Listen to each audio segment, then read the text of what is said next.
우리 삶에서 무엇을 이룬다고 해도 사실 행복하지가 않으면 아무 의미 없다고 생각을 하게 되고, 예를 들어 좋은 직장에 들어가도 또 스펙 쌓아도 돈이 아무리 많아도 또 명예가 있어도 행복하지 않으면 소용이 없잖아요. 저는 지난 세월 동안 종합병원에서 수술실 간호사로 2년 6개월 정도 일하다가 신학과로 넘어오고 이렇게 세월을 보내고 있는데, 이 살아온 인생 가운데서 또 교수님께서 나누신 강의랑 학부분들을 발표 들으면서 행복에 대해서 좀 공통적으로 나오는 것들이 있는 것을 느껴서 신기했고, 또 그것들 좀 나누고 싶었고, 여러 가지가 있겠지만 크게 두 가지가 마음에 좀 와닿았던 것 같습니다. 행복에 대해서 첫 번째로는 다른 사람의 시선과 의견에 휘둘리지 않는 것이었습니다. 다른 말로 하면 상황과 환경에 휘둘리지 않는 것을 말하고, 두 번째로는 나중의 행복이 아닌 지금의 행복을 누리는 것이 중요하다는 것을 좀 느끼게 되었던 것 같아요. 이런 감정들이 너무나 맞는 말이고, 사실은 이전에도 들어보고 누구나 추구하고 싶은 부분인데, 원한다고 해서 그렇게 꼭 내 맘대로 되지 않는 것이 사실은 현실입니다. 저도 수많은 세월을 다른 사람의 시선에 휘둘리면서 살았던 게 사실은 실체고, 또 상황과 환경에 휘둘리면서 살았고, 또 지금의 행복은 누리지 못하면서 이제 나중에는 진짜 행복해지겠지 하면서 속고 살았었습니다. 그러면서 깨달은 것은 이 두 가지를 하기 위해서 흔들리지 않는 한 가지를 반드시 붙들어야 한다는 것을 살아오면서 또 강의 들으면서도 생각해보게 됐던 것 같습니다. 예를 들어 우리가 카페에 놀러 가면 어떤 사람과 집중해서 얘기를 할 때 진짜 집중해서 얘기하면 그곳의 배경음악, 노래소리나 다른 사람들, 옆 테이블의 사람들의 말이 들리지가 않게 되고, 내가 집중한 사람의 말만 기억이 되고 들리게 됩니다.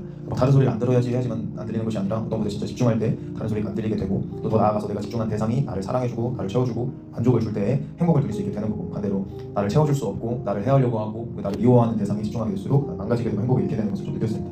그런 고민 가운데서 수많은 사람들이 다른 사람을 붙들기도 하고 나 자신을 붙들어 보려고도 합니다. 나 중심적으로 살아보려고도 하고, 지금 그래서 개인주의가 많다고 생각을 하는데, 나를 붙잡아 볼수록 얼마나 내가 부족한 사람이고 이기적인 사람이고 죄인인지를 깨닫게 되고, 결국은 모든 것을 놓치게 되고, 저도 그렇게 살았었습니다. 저는 그럴 때 붙들어야 하는 것이 예수님이라고 생각을 합니다. 예수님께서 우리를 사랑하셔서 우리를 위해서 죽으시고 부활하신 유일한 분입니다. 세상의 모든 것은 진짜 계속 흔들리는데, 예수님은 흔들리지 않고 우리를 사랑해 주시는 분이거든요. 그 예수님으로부터 오는 행복이 모든 사람의 존재론적인 공허함을 채워줄 수 있다고 생각을 하고, 그것이 진짜 유일한 진리이기 때문에 수많은 믿음의 선배들도 이 대한민국의 복음을 전하기 위해서 목숨을 걸고 피를 흘렸다고 생각을 하고, 우리 나라 바로 위에 북한과 중국을 봐도 예수님에 대해서 전하면 이제 죽게 되는 것이 현실인 것처럼 대한민국은 되게 축복받았고 우리가 이것을 알아야 된다고 생각합니다. 저도 이전에 깊은 우울함과 공허함에 빠져서 게임도 하루에 8시간 이상씩 하고 많은 죄악에 빠져서 평생 안 변할 줄 알았었는데, 예수님을 붙들고 성경 말씀 읽어보면서 변하게 되었고, 지금도 변하고 있는 것 같습니다. 행복의 중요한 두 번째 특징이 아까 나눈 게 지금 행복을 누리는 것이 아니라 나중에 누리는 것이 아니라, 근데 그게 신기하게도 사실은 성경에서 나오는 하나님의 나라와도 같습니다. 우리가 죽으면 천국 아니면 지옥에 같이 가야 되는데, 반드시 예수님 믿고 천국에 들어가야 하는데, 그리고 하나님의